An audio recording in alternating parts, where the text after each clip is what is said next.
Hola, ¿cómo están? Bienvenidos a mi canal de YouTube si me están escuchando por YouTube. Si están en Spotify, bienvenidos a Psicología Random, donde hablamos de temas tan random como, no sé, una serie de Netflix, La vida de un piloto, y hoy vamos a hablar de ansiedad. ¿De dónde salió este tema?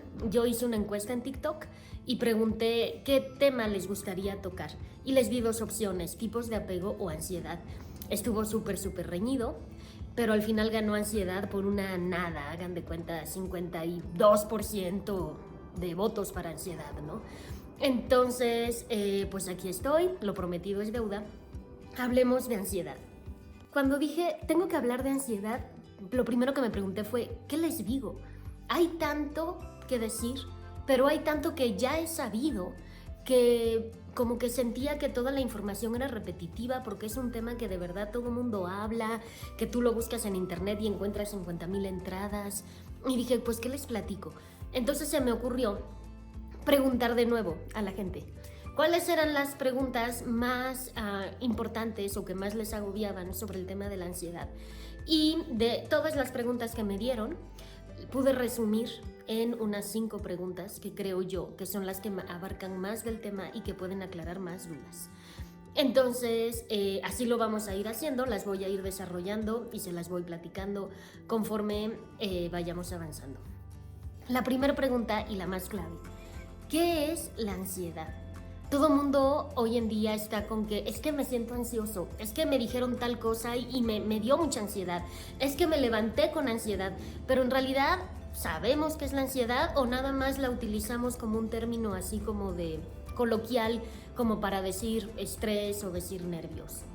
Bueno, la ansiedad es una respuesta adaptativa a una situación que nuestro cerebro interpreta como amenazante o como que puede traer consecuencias negativas para nosotros. Eso es como la definición del libro de texto de ansiedad.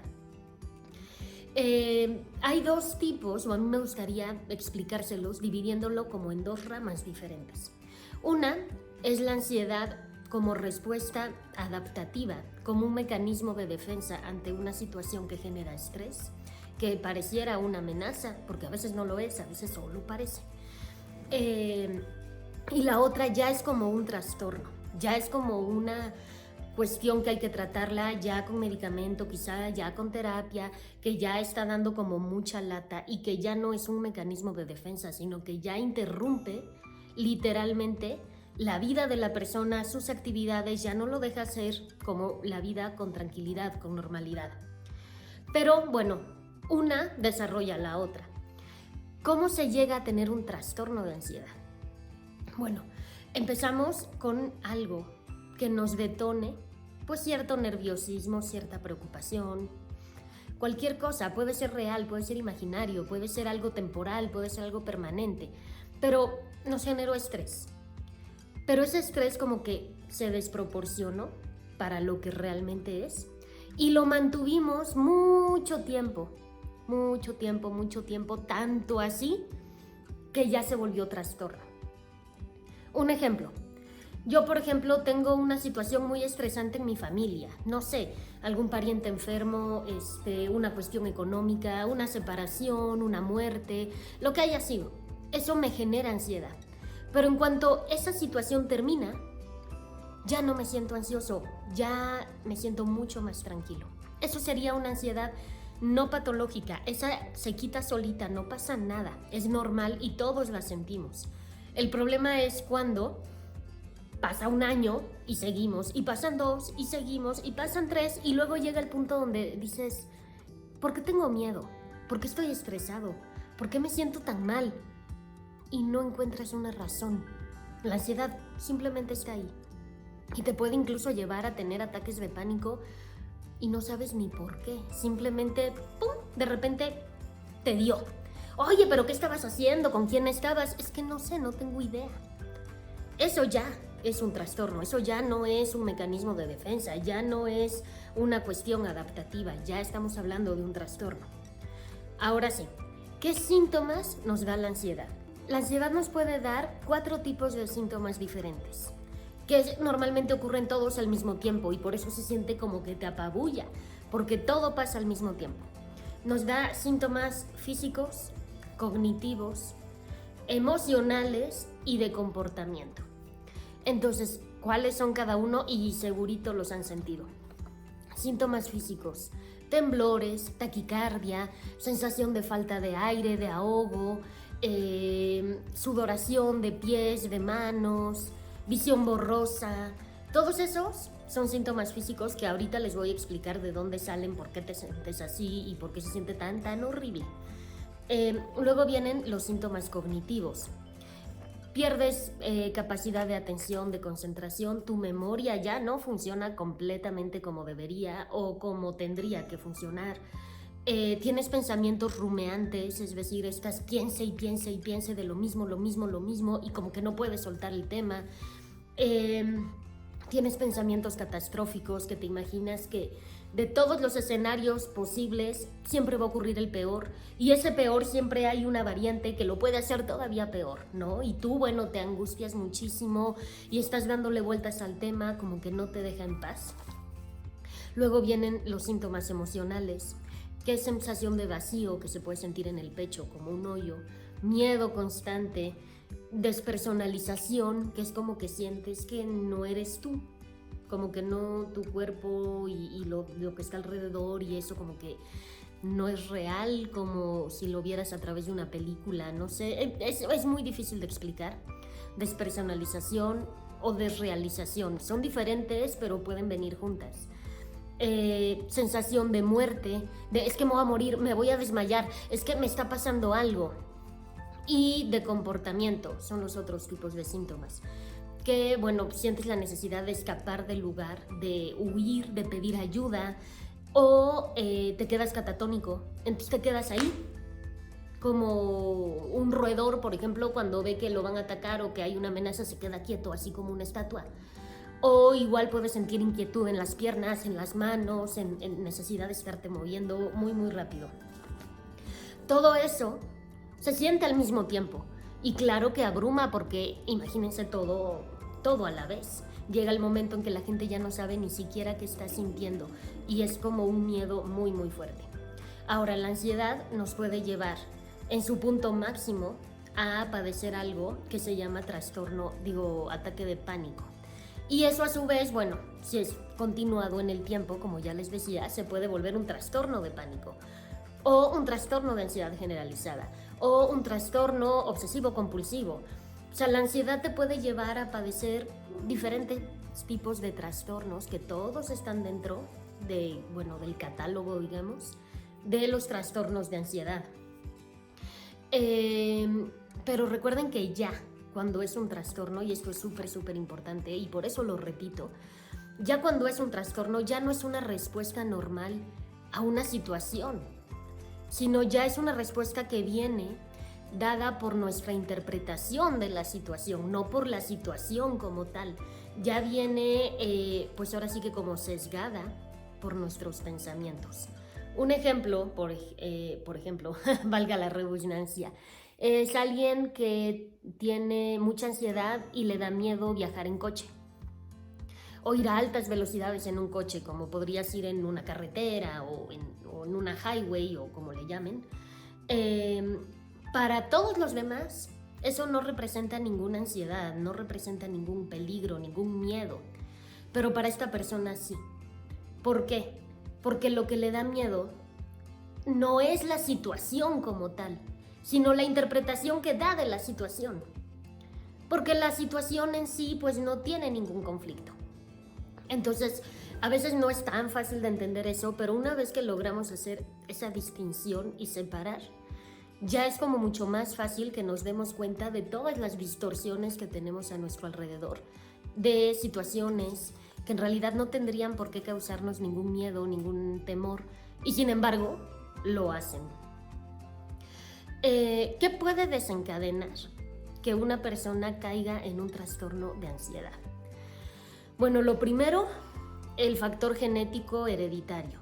O sea, eso es sabido, y no necesariamente su familiar, su ancestro o antecesor, tiene que haber padecido un trastorno de ansiedad. Pudo haber sido uno de depresión, un trastorno límite de personalidad, un trastorno de cualquier otro tipo, incluso puede ser una psicosis. Pero ya el hecho de que haya padecido algo ya predispone a la persona a padecer algún otro tipo de trastorno o el mismo. ¿Qué sucede acá? Que es como si tu familiar tiene, tú ya vas a tener. No necesariamente.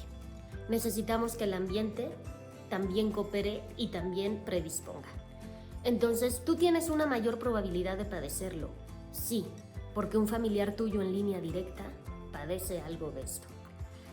Pero si el ambiente no es propicio, no lo vas a desarrollar. O vas a desarrollar algo diferente, o algo más leve, o algo atenuado. No necesariamente se va a dar igual en intensidad, en sintomatología, en diagnóstico, en todo esto. Pero sí tienes una mayor probabilidad. Pongamos otro ejemplo. Una familia donde los papás ambos son hipertensos. ¿Es posible que los hijos vayan a desarrollar hipertensión? Sí. ¿Tienen la predisposición? Sí. ¿Es más probable que la desarrollen que otros niños, o bueno, que otros adultos, que sus padres no son hipertensos? Sí, es más probable para ellos. Pero si cuidan su alimentación, cuidan su peso, hacen ejercicio y se mantienen sanos, es menos probable que la desarrollen. Pueden no desarrollarla o pueden desarrollarla más leve.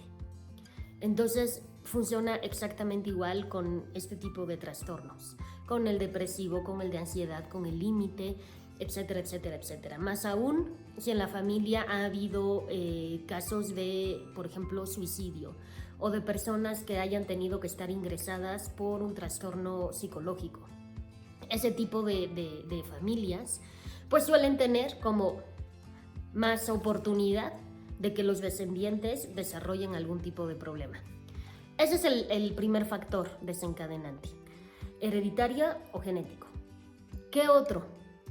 Haber vivido un trauma que haya dejado como la semillita en la niñez y se haya desarrollado un trastorno, que puede haber sido un abuso, una muerte traumática de algún familiar, una pérdida muy grande. Abuso puede ser tanto físico como psicológico o emocional, no necesariamente es un abuso sexual, porque ya decimos abuso y ya todo el mundo piensa en un abuso sexual, pero no. Hay abuso por negligencia, hay abuso por ahora sí que golpes, falta de alimentación, falta de cuidados, de higiene, de temas de salud. Todo eso, el cerebro lo interpreta como que ahí hay algo malo, ¿no? Y predispone el caminito para después poder padecer algo. ¿Qué más? Vivir en una familia completamente disfuncional con estrés constante. Entendemos que no todas las familias son perfectas, de hecho no existe la familia ideal. Todas pues son medianamente buenas, con una que otra cosa de imperfección, lo cual es normal, pero ya cuando es demasiado lo imperfecto y muy poco lo bueno, pues los niños viven en una situación continua de estrés, de ansiedad, de miedo, de sensación de vulnerabilidad, de, miles de cosas, y eso pues va a desarrollar o va a predisponer a desarrollarlo. Otra cuestión es el consumo de drogas y alcohol.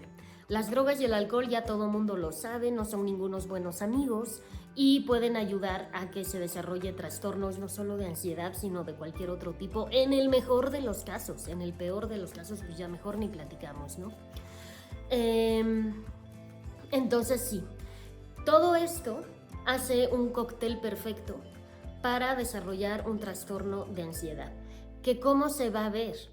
Bueno, en niños, porque sí, los niños también padecen ansiedad, los síntomas son muy diferentes que en adolescente y son muy, muy diferentes que en adulto y son muy diferentes que en la vejez o en mayores de 65 o 70. ¿Cómo se ve en niños? En niños la ansiedad se ve como me duele la panza y todo el bendito día les duele la panza. Pérdida de apetito, diarreas o náuseas o vómitos muy constantes, sobre todo en ciertos momentos. Por ejemplo, cuando tienen examen y un día antes se la pasan vomitando o se la pasan con dolor de panza. Son niños que a lo mejor no pueden dormir, que pasan horas despiertos dando vueltas en la cama, o que se duermen y se despiertan y se duermen y se despiertan. En niños más pequeños puede haber pérdida de control de esfínteres, es decir, que ya controlaban pipí y popó y de repente otra vez se hacen en la ropa o mientras duermen. Son niños que se suelen retraer, ya no tienen tanto interés por jugar, ya no tienen tanto interés por hacer amigos, ya no tienen tanto interés por explorar, sobre todo cuando son más chiquitos. Estos niños que tú los dejas en una habitación y enseguida empiezan a caminar y a buscar y a abrir cajones y a jalar adornos eso es lo esperado. Un niño que tiene ansiedad, que tiene miedo, no se va a mover. Efecto roedor, se van a quedar en modo catatónico ahí donde estén y por mucho que les pongas acá 50 juguetes, como que se van a tardar mucho en ir y explorar y tocarlo y constantemente van a estar buscando a la mamá o al tutor o al papá o a quien esté, así como que lo tocan tantito y voltean y dan 2 pasos y voltean otra vez, como que no se están tranquilos.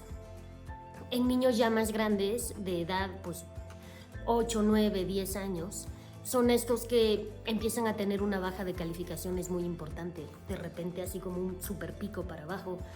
Pueden tener temblores, son estos niños que les digo que tienen náuseas, diarreas, vomitan. Algunos sienten las palpitaciones en el pecho y lo expresan, dicen es que mi corazón va muy rápido, o respiran muy rápido, como que hiperventilan. En adolescentes, ¿cómo se ve? Se puede ver como enojo. Tú tienes un adolescente que se pasa el día enojado, a lo mejor no está enojado, a lo mejor o tiene depresión o tiene ansiedad. Los adolescentes sí, pasan por ratos de muy mal humor, pero no es la constante, también tienen ratos de buen humor o ratos neutros que no están ni muy de buenas ni muy de malas, ya. Pero estos adolescentes que están completamente retraídos de la familia, con muy bajas calificaciones, que no tienen amigos, que no quieren salir, que no quieren probar nada nuevo, que lo esperado en la adolescencia es que quieran salir, probar cosas nuevas, socializar, pero estos están como acá, como en su rincón. Pueden estar pasando, o que estén enojados todo el día, por un periodo de ansiedad o de depresión importante. Y son focos rojos, que dejaron de comer de repente, que comen porciones muy pequeñas o de plano no comen nada. O que comen por contra mucho, pero mucho, todo el día. Es que es la edad, bueno, sí es la edad, pero hay un punto donde hay que parar, ¿no? Y si tu adolescente come y no para y parece cajón sin fondo, pues algo raro está pasando ahí, ¿no? No es lo esperado. Lo esperado es que el adolescente coma mucho, pero que sienta saciedad en algún momento, ¿no? A lo mejor no se los van a comentar, porque justamente pues, son adolescentes. El niño no lo comenta porque no sabe cómo se llama lo que tiene. Y el adolescente no lo comenta porque, pues mis papás, qué pena, porque les voy a ir a contar eso y qué me van a decir. Entonces, ahí tenemos un tema de comunicación importante. ¿Cómo se ven adultos jóvenes o adultos maduros, pero no de la tercera edad? Se ve como insomnio, mucho estrés por todo les agobia mucho, todo les preocupa mucho. Son personas que normalmente caen en el cigarro, caen en la copa, caen en un montón de vicios. Son personas con relaciones inestables, a veces, ¿no? Sociales, como que tienen problemas para mantener estable una amistad o una pareja, porque claro que ellos mismos no se sienten bien. Y bueno, cuando es una ansiedad de muy alto rendimiento o funcionamiento, pues son personas muy clavadas en el trabajo, así como tipo workaholics, o son personas que se angustian mucho por todo y quieren tener el control de todo. El control de todas las llaves de la casa, el control de dónde están mis hijos en cada segundo, el control de qué es lo que se compra del súper y qué no se compra, el control de todo, de la hora, del día, de las sábanas y de todo, así cada detalle tienen que controlar. Son muy dominantes generalmente con los hijos, con la pareja, porque si se les sale algo de su control, pues tienen pensamientos muy catastróficos de que todo va a pasar, de que todo va a salir mal, de que así, entonces tratan de controlar mucho. Y bueno, pues obviamente son adultos que tampoco te van a decir, ay, fíjate que tengo ansiedad. No te lo van a decir, pero se les va a notar, ¿no? Duermen poco, fuman, toman, tienen algún tipo de conductas tipo de juego o de compras compulsivas, etcétera, etcétera, ¿no? O sea, sí se les nota, la verdad. ¿Para qué les digo que no sé sí? Y en adultos de la tercera edad, o sea, ya viejitos, esto se ve diferente, porque ellos sí como que se aíslan y pareciera que están tranquilos físicamente, cuando por dentro a lo mejor no lo están, pero no se les nota tanto como a los otros grupos de edad. Los otros grupos de edad sí es como muy marcado y sí como que desde afuera lo puedes notar, pero personas de la tercera edad no. Yo se lo atribuyo a que cuando estás en la tercera edad, pues también motrizmente ya estás más afectado y entonces ya no se les ve tan inquietos. Ya no se mueven tan rápido, ya no tiemblan tanto, ya no, porque ya el cuerpo pues ya está como más apagado. Entonces a lo mejor por eso es que no nos damos tanta cuenta. Pero bueno, la realidad es que sí, ¿no? O sea, también lo padecen y en ellos se ve más como una tristeza, se ve más como un aislamiento, como una pérdida de apetito, insomnio, pero no se nota tanto la inquietud, no se nota tanto la verborrea, el hablar muy rápido o hablar mucho, eso como que se ve poco. Y en otras edades, en otras etapas de la vida se ve un poco más. Ahora, ¿cuándo ir al doctor? Bueno, al doctor o al psiquiatra. Mi recomendación es el psiquiatra, porque el doctor va a tener muy buenas intenciones, pero pues zapatero a tus zapatos, ¿no? El que le sabe es el psiquiatra. ¿Cuándo ir con el psiquiatra o cuándo ir con el psicólogo? Bueno, cuando llevas un periodo de varios meses sintiéndote mal, sin que haya algo que tú identifiques y digas, ah, claro, me estoy sintiendo mal porque me voy a ir a vivir a otro país. Y toda esta jarana de empacar mis cosas o regalar unas y el trámite burocrático y dónde voy a vivir allá me está causando mucho estrés. Entonces, si tú no puedes detectar el foco y ya llevas muchos meses sin detectarlo pero sintiéndote mal, es el momento de visitar un psicólogo. ¿Por qué un psicólogo y no un psiquiatra?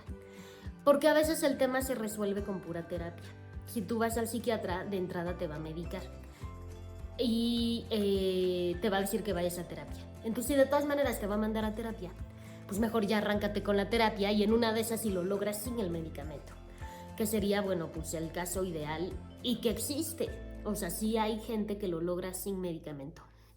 Entonces, en el momento en que ya no encuentres la razón de tu estrés, de tu miedo y ya interfiera con tus actividades normales, que ya no puedas a lo mejor ir bien al trabajo o a la escuela, que ya no te concentras, que ya no te puedes levantar, que ya no quieres salir de tu casa porque te da miedo, que ya no quieres ver a nadie, o que vas a una fiesta o a una comida y ya no te la estás pasando a gusto porque la ansiedad no te está permitiendo, ese es el momento.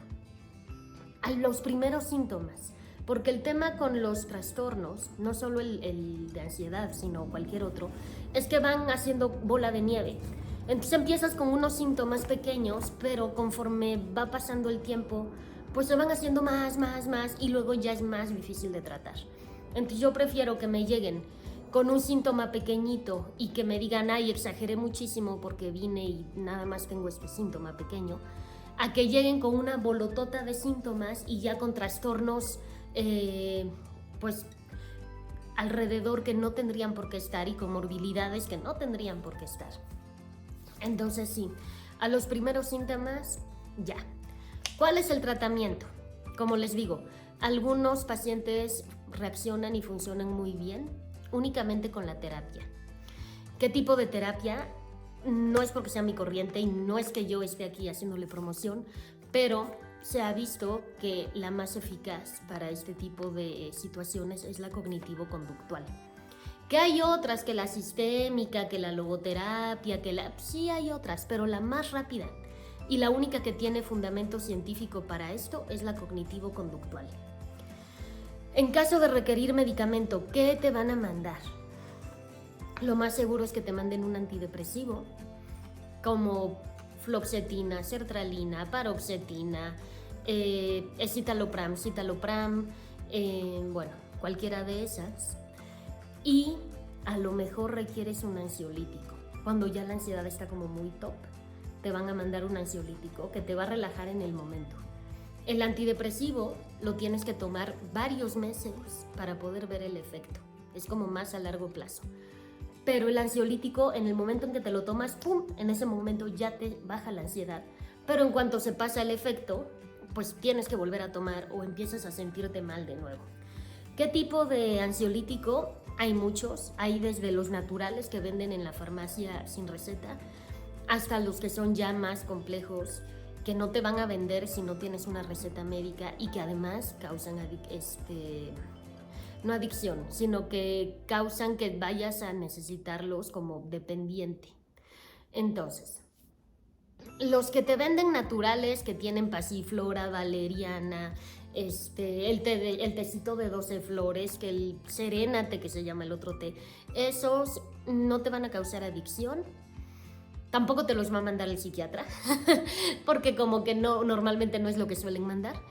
Y te los venden en cualquier lado. Pero ya los ansiolíticos ya más fuertes y que ya no son naturales, ya es químico, esos sí van a requerir receta médica, por lo menos en México. Y esos sí causan una dependencia, por eso hay que tomarlos exactamente como te los mandó el doctor. ¿Cuáles son? Clonazepam, alprazolam, el famoso ribotril que se llama, ¿no? El famoso tafil, todas estas que son benzodiazepinas. Entonces, si se las mandaron, tómenlas, nada más que no se vayan a animar a, ay, una gotita más de ribotril, ay, ¿qué me va a hacer? Ay, me mandaron un cuartito, me voy a tomar media pastillita, pues ¿qué va a pasar? No, con esas no hagan eso. Sí tiene que ser como muy exacto como te lo mandó el médico, porque causan dependencia y luego quitarlas es una faena. Entonces, tómenselas bien como se las mandaron. Ese sería el tratamiento. Ahora, siguiente pregunta, y esta es de las más comunes que me hacen. ¿Qué hago si yo estoy teniendo una crisis de ansiedad o alguien que está conmigo? Primero veamos qué es un ataque de ansiedad, porque ahora ya también, como les decía al principio, está muy de moda decir, ay, es que me dio un ataque de ansiedad, y a lo mejor pues nada más tenías nervios, ¿no? O sea, el ataque de ansiedad se ve como se ve, porque es muy, muy aparatoso. Es un miedo muy intenso, es el nivel de hecho más alto de la ansiedad, el punto máximo. Y es un miedo muy intenso donde la persona siente que en cualquier momento pierde el control, que se va a volver loco, que se va a desmayar, que se va a morir. Y en ese momento lo único que quieren es o salir corriendo de donde están o pedir ayuda, o quedarse ahí y que nadie les hable, que nadie los toque y quedarse quietos en ese lugar. Ya incluye síntomas como muy exacerbados. Son los mismos que podríamos pasar con una ansiedad como más relajada, digamos, pero estos están como muy exagerados. Entonces es una taquicardia muy fuerte, que hay gente que me dice que ellos incluso alcanzan a escuchar el tun tun tun tun tun tun, ¿no? Una respiración muy muy agitada, temblor, rigidez en los músculos. A lo mejor empiezan a tener la visión como nublada, como borrosa. Les pueden dar episodios de vértigo o de mareo. Y bueno, todos estos síntomas van unidos a la idea de que algo muy grave va a pasar, que necesitas conseguir ayuda ya, que necesitas salir de donde estés, pero ya, porque estás en un riesgo muy grande.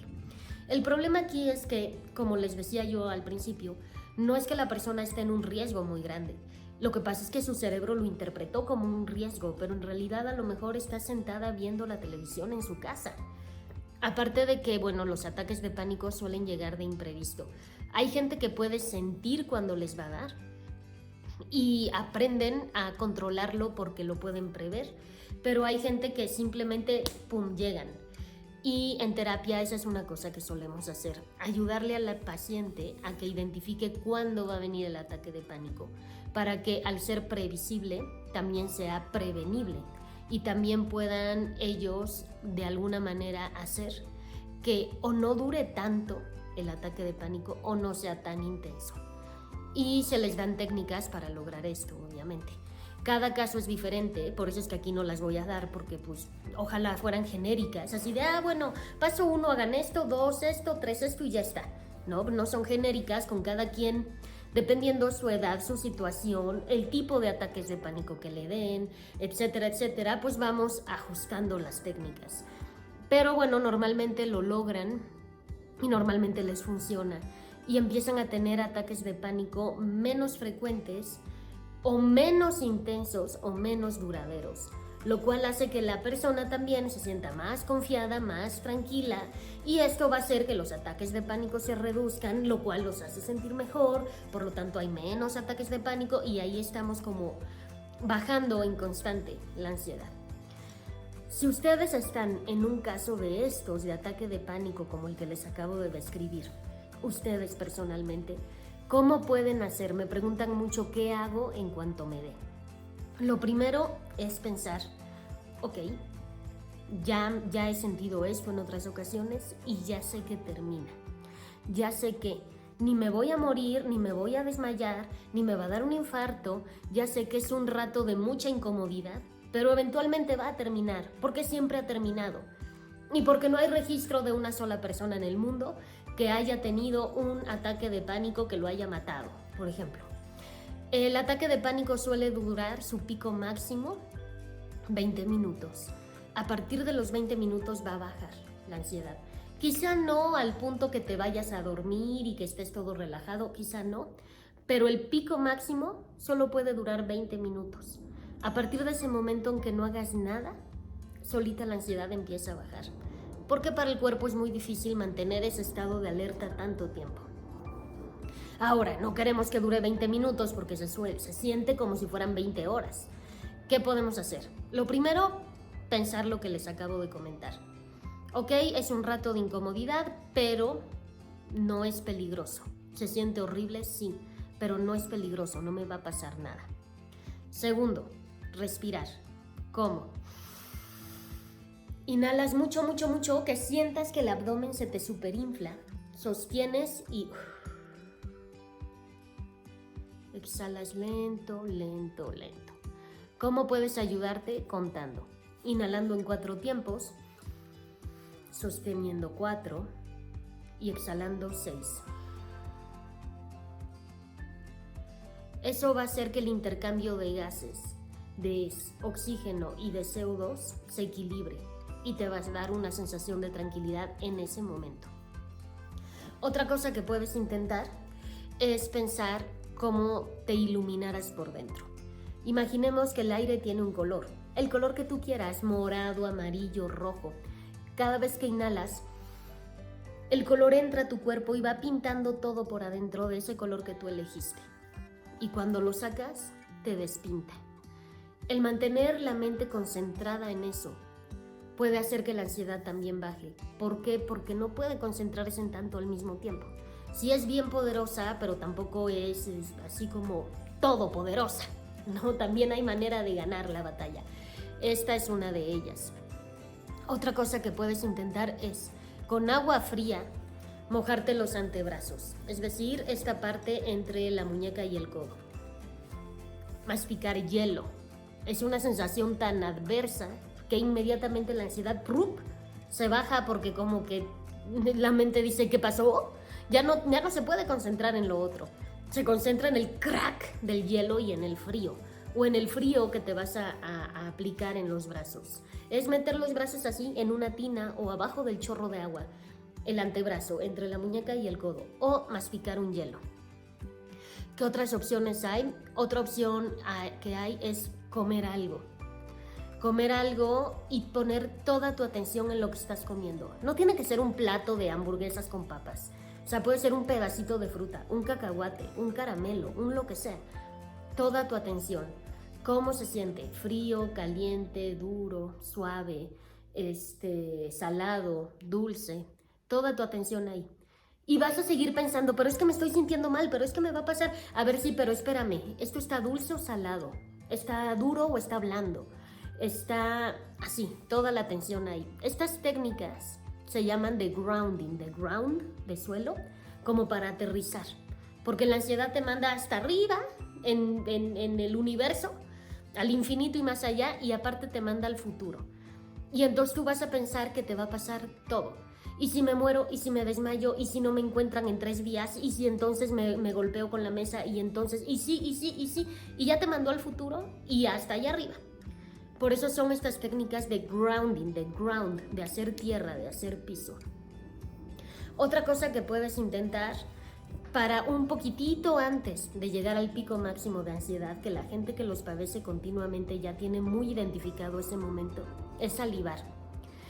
Acá abajo de la lengua, a la altura de las muelas, tenemos las glándulas salivales. Lo único que hay que hacer es visualizar en tu mente esa sección de la boca. Automáticamente vas a salivar. Y la salivación hace que el sistema simpático, que es el que nos mantiene alerta, se apague y se encienda el parasimpático, que es el que nos mantiene relajados. También por eso les digo, coman algo, una fruta, un cacahuate, un chocolate o lo que tengan a la mano. Porque también, aparte de hacer grounding, pues salivas y pues apagas uno de estos sistemas y prendes el otro. Y entonces te da una sensación de tranquilidad. Ahora, eso si tú estás solo o no quieres pedir ayuda. Si alguien te pide ayuda y tú estás viendo que está teniendo un ataque de pánico, ¿qué hacer? El primer paso es preguntarle a la persona, ¿quieres que te ayude? Porque a lo mejor no quieren que les ayudes. Hay gente que genuinamente quiere que te vayas. Y no es que seas desagradable o que ella sea una mala persona, es que no me enchinches, hay gente que quiere estar sola. Entonces lo primero es preguntarle, ¿quieres que te ayude? ¿Necesitas algo? Veo que te está dando como una cosa ahí de ansiedad muy fea. No le digan ataque de pánico porque nada más de oír el nombre ya la gente se prende. Entonces, oye, veo que te sientes mal, te pasa algo, ¿quieres que te ayude? Ya, si les dice que no, esfúmense, literalmente. Díganle, ok, voy a estar aquí junto. O, bueno, nada más voy a ir aquí tantito a la sala. O me voy a parar por allá por si necesitas algo. Y te vas. Y ya, lo dejas tranquilo. Si les dice, sí, ayúdame, ¿qué hacer? Bueno, lo primero es, ustedes le tienen que prestar su tranquilidad a la persona.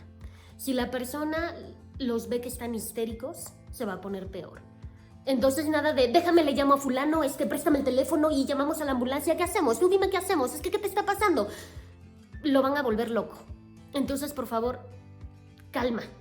Ustedes tienen que prestarle su tranquilidad a la persona que está pasando el ataque de pánico. Respiren forzadamente más lento y díganle, ok, vale, respira conmigo. Al mismo tiempo que yo. Y díganle cosas que lo puedan tranquilizar. Como por ejemplo, estoy aquí lo que se te ofrezca. Acuérdate que se siente horrible, pero no es peligroso. Ya has pasado por esto. Ya viste que termina, que es temporal. Vamos a intentar que la próxima vez me avises para que yo esté contigo. Acuérdate que está bien todo, que estás sano, que estás a salvo, que no estás solo. Hay gente que le gusta que la toquen, hay gente que no. Pregunten también. ¿Quieres que te dé la mano? Te abrazo. Y habrá gente que diga, sí, por favor, y habrá otros que digan, estás en drogas, fuera. No me toques. Si te dicen que sí, pues ya sabes. Si te dicen que no, ya sabes también. Pregúntenle sin atosigar, porque luego preguntan tanto que te ponen peor. ¿Necesitas que te traiga algo? ¿Quieres agua? ¿Quieres algo de comer? Te acerco tu teléfono. Lo que necesites, dime, yo aquí estoy. No lo atosiguen, ¿ok? Y respiren lento, pausado, lento. Acuérdense que él tiene que sincronizar la respiración con la de ustedes. Entonces, ustedes tienen que obligarse a estar tranquilos. ¿Cuánto tiempo va a durar esto? Lo que les digo, 15 o 20 minutos. Ya luego ya van a poder descansar todos. Pero mientras eso, oblíguense a tomar una postura de relajación, oblíguense a respirar profundamente y lentamente, oblíguense a todo eso. Cosas que no hay que hacer. Contrólate, cálmate. Es que también tú, si ya sabes que no pasa nada. Es que ¿por qué te pasa eso? Yo no entiendo. Ese tipo de cosas no ayudan. Yo sé que se nos salen en el momento, pero no ayudan y te ponen peor. Porque la gente no se puede ni controlar, ni calmar, ni tampoco sabe por qué le pasa eso. Entonces, eviten esos comentarios y más bien sean lo más empáticos que puedan. Es más, no juzguen nada, ni para bien ni para mal, no hagan nada. Solo estén ahí por si la persona lo necesita, ¿ok? Si quieren pueden platicarle de algo que lo distraiga. Si la persona de plano no está receptiva y te va a mandar al demonio, no le cuenten nada. Eso depende de cada quien. Pero lo que sí es básico en todos los casos es no se pongan mal. Ustedes tienen que obligarse a estar tranquilos, ¿ok? Que a la persona no le va a pasar absolutamente nada. Pareciera que sí, se ve muy aparatoso, pero en realidad no le va a pasar nada. Es una respuesta del cuerpo a algo que cree que es una amenaza. Sería exactamente la misma reacción si abre la puerta de su casa y se encuentra un tiranosaurio rex en la puerta. Solo que en ese momento no le vamos a hacer caso a la reacción física porque vamos a intentar sobrevivir. Entonces corres, te escondes, ves qué haces. Pero acá, como estabas tranquilamente sentado viendo la televisión, sabes que en realidad no hay ninguna amenaza. Y por eso toda la atención va sobre qué estoy sintiendo. Pero les juro que sentirían lo mismo si los quieren asaltar, si se van a caer de un barranco, si no sé, si se encuentran un cavernícola en su puerta con un mazo gigante o lo que sea. Entonces, no le va a pasar nada a la persona. Así que ustedes tranquilos, préstenle su tranquilidad, préstenle su respiración y estén con ellos todo el tiempo si lo piden. Si no lo piden, de verdad, no atosiguen, porque eso puede salir peor. Y solo retírense y háganle saber a la persona que por si la necesitan van a estar ahí. En la habitación de al lado, en el otro asiento, cruzando el pasillo, no encima de ellos. Ahí sí depende de cada quien, ¿sale? Si ya esto se vuelve muy frecuente y no hay tratamiento, pues ahí sí es momento de visitar al psicólogo. Y bueno, de preferencia, como les decía, cognitivo-conductual. Y pues bueno, hasta aquí pues ni tan breve, pero esta explicación sobre ansiedad. Todavía faltó muchísima información, pero tampoco los quiero saturar. Faltaron todas las causas orgánicas de neurotransmisores, de personalidad, de los tipos de apego, bueno, faltó así como un montón. Pero bueno, poco a poco les voy subiendo porque aparte de que sería un video larguísimo y súper cansado o un audio, pues no es imposible retener tanta información de una. Entonces, bueno, ahí se los voy dando dosificado. Recuerden que si tienen cualquier duda o si tienen un comentario o algo que quieran sugerir o lo que sea, ya saben dónde encontrarme. Les dejo acá todas mis redes sociales. Estoy en Facebook como El Diván de Lorena, en TikTok como sic.lorenaamezcua2, 2 con numerito. Obviamente en YouTube me encuentran con mi nombre, Lorena Amezcua. Amezcua con S, no me lo van a poner con Z, por favor. Aquí en Spotify estoy como Psicología Random. Y bueno, en todos lados me encuentran, me pueden dejar ahí un mensajito con una sugerencia, con una duda, con lo que quieran, para pues que yo lo siga retroalimentando. Porque acuérdense que toda esta información, todas estas redes, todos estos canales, todo esto es para ustedes. Ustedes lo hacen con sus comentarios, con sus dudas, con sus agradecimientos y con todo lo que quieran decir. Les agradezco muchísimo como siempre que estén acá, que me sigan, que siempre me acompañen en todas mis pues posteadas de información y de cosas. Y pues por acá nos estaremos viendo en la siguiente. Saludos.